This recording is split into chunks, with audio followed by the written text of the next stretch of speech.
Good morning. Hey, just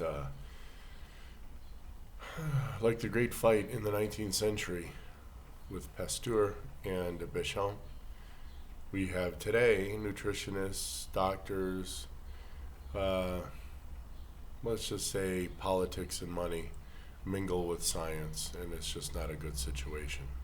So, the people of today think this is new. They really do. They're like, oh, it's science, and and they're posting this paper and they're not peer reviewing the other one. They've never done that. There's always been politics and money involved in the science. Probably, I'd have to look back and see in the times of Galileo Mersenne. Well, I know Galileo had to go up against the church, and that was only because the church was, in fact, trying to keep the scientific method alive, where Galileo is simply teaching a theory as a law, and that you really can't do, right? I mean, anyone would agree with that. But that's if you want to actually look up the story and look at some of the facts. There's a great book on how the West built, how the Catholic Church built the Western culture. And in that book, they discuss the Galileo affair. Of course, moving a little forward to Mersenne, even forwarder to the guy who wound up actually designing the first pendulum clock, Huygens, I think his name was Huygens. I don't know how to pronounce it in Dutch. Sorry, I'm sure I'm destroying that name. And then on it goes. As Maelzel invents his metronome, he understands the principles. He knows what a time in seconds equals. And yet, by the middle of the 19th century, musicians are already readapting his metronome to a single beat tick per note instead of the full period per note. Okay. So in the old days, it would have been half note, half note, half note, where each quarter, quarter, quarter, quarter gets the tick. Well, again, with ignorance, stupidity, the fact that musicians started to lose their scientific bent, again, they started to go half, half, half. So they're essentially doubling tempi, and there's a big kind of tussle going on even today, trying to find out how did these guys really play.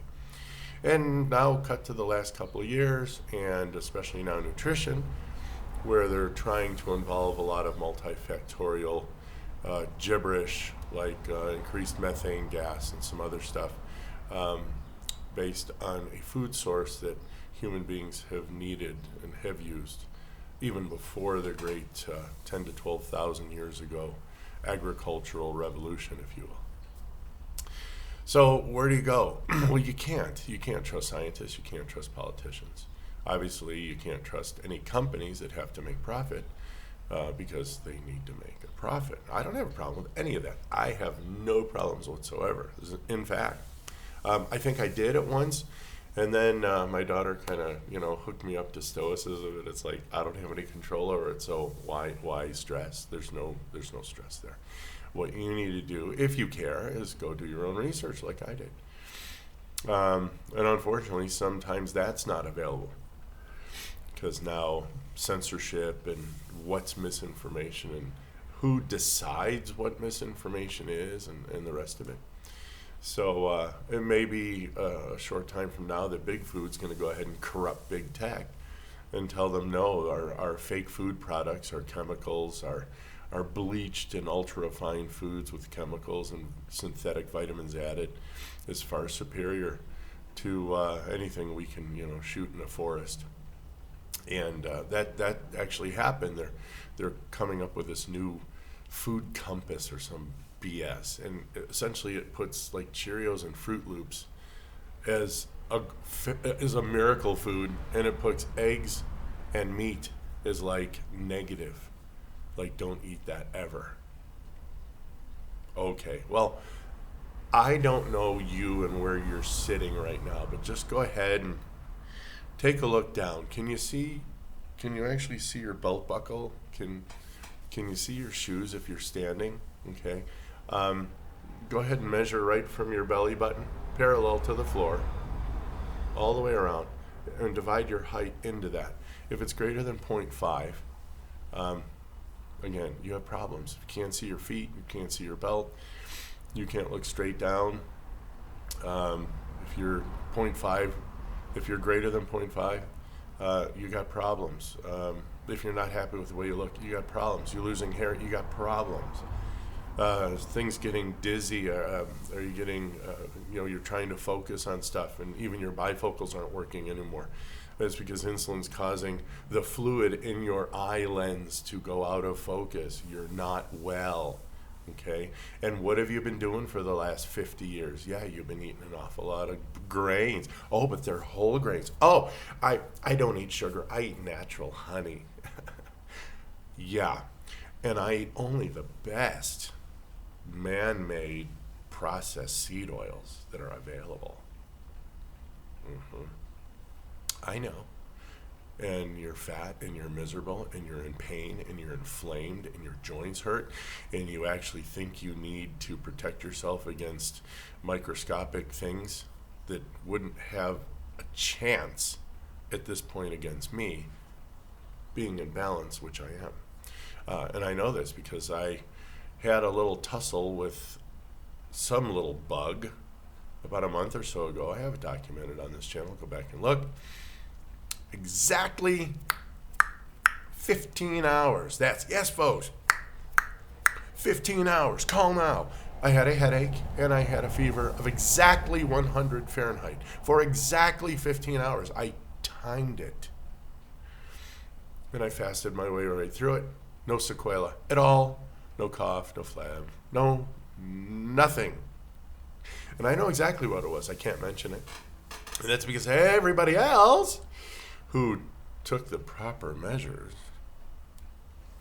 do this or I'm going to, took the proper measures, got sick as hell.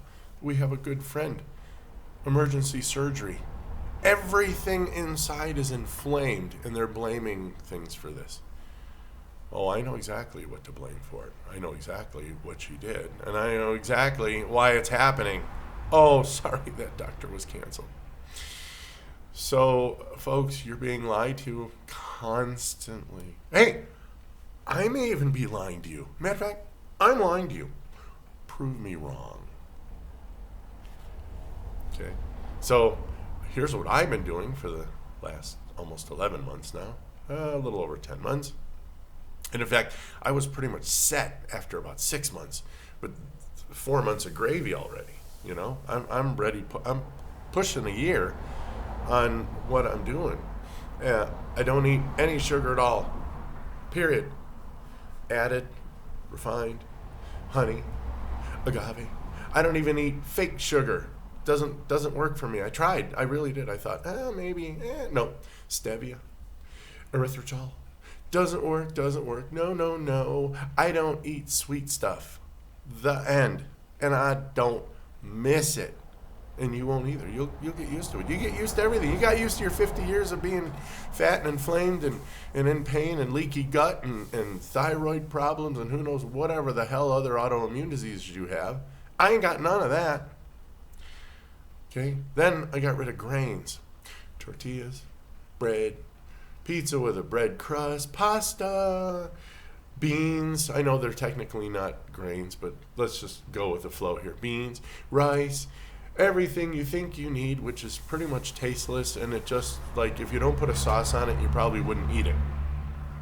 Except for refried beans. Those always were really good. But now the lectins, well, you can kill those off with pressure cooking, but still, the carb load on those things, nah, don't need them. Now, if I need to get fat really quick, I know exactly what to do. Like, Armageddon's coming. I'm buying everybody salt, and I'm going to buy rice and beans. And I'm going to eat until I'm like, all right. And then, of course, I won't be much good for running, but, I'll have perfected my bow and arrow by then, and I'll be able to take out any kind of game I need. Especially where I live, we get game all year round. So, yay. Nice sharp knife. Making a little fire. Yay, life's good. Don't know if it'll come. Don't care. I don't have control over it, so I don't worry about it. I just prepare for what could come to pass. I don't know. Okay. Anyway, and then got rid of grains, and then I got rid of those vegetable oils. Oh, those polyunsaturated, keep your cholesterol low vegetable oils. Oh my God, I got rid of those. And then I got rid of everything in a box.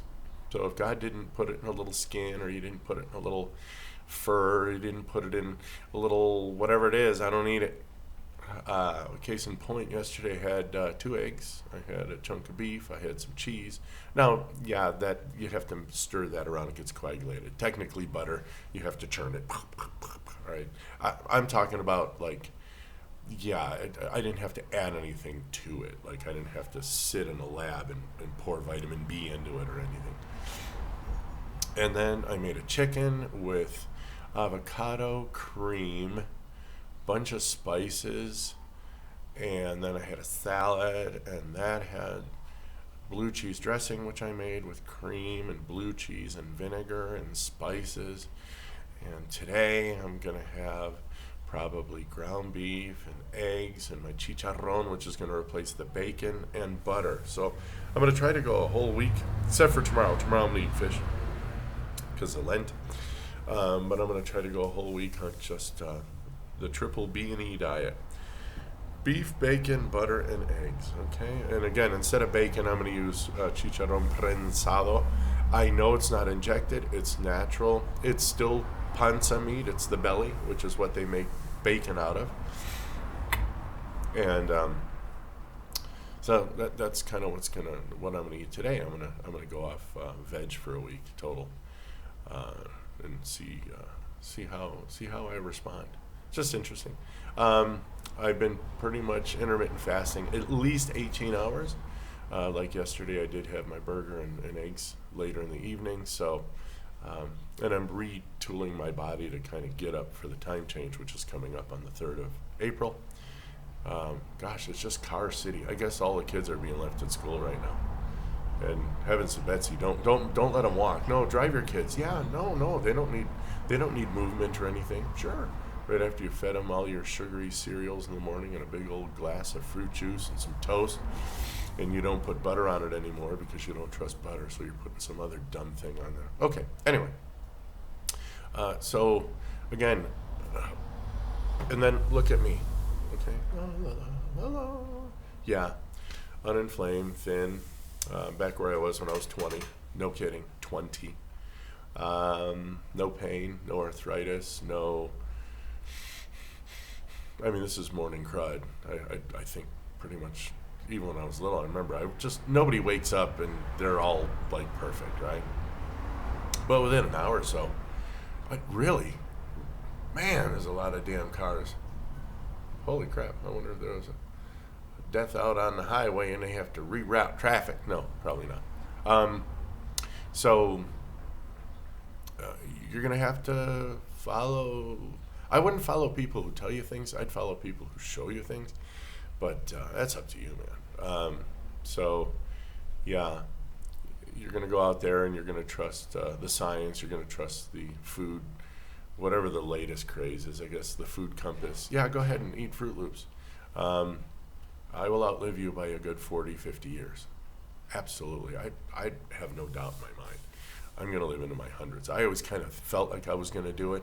I mean, unless an accident or somebody poisons me or, somehow I get so far out of balance that some bug actually comes in and wipes me out.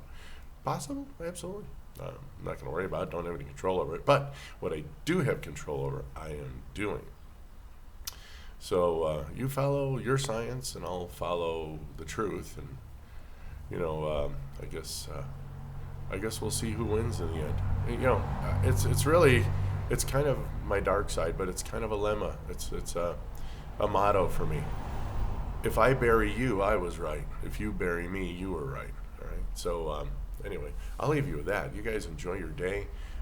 Again, go back through my videos if you want to know what I'm doing, and we'll chat again soon. Bye.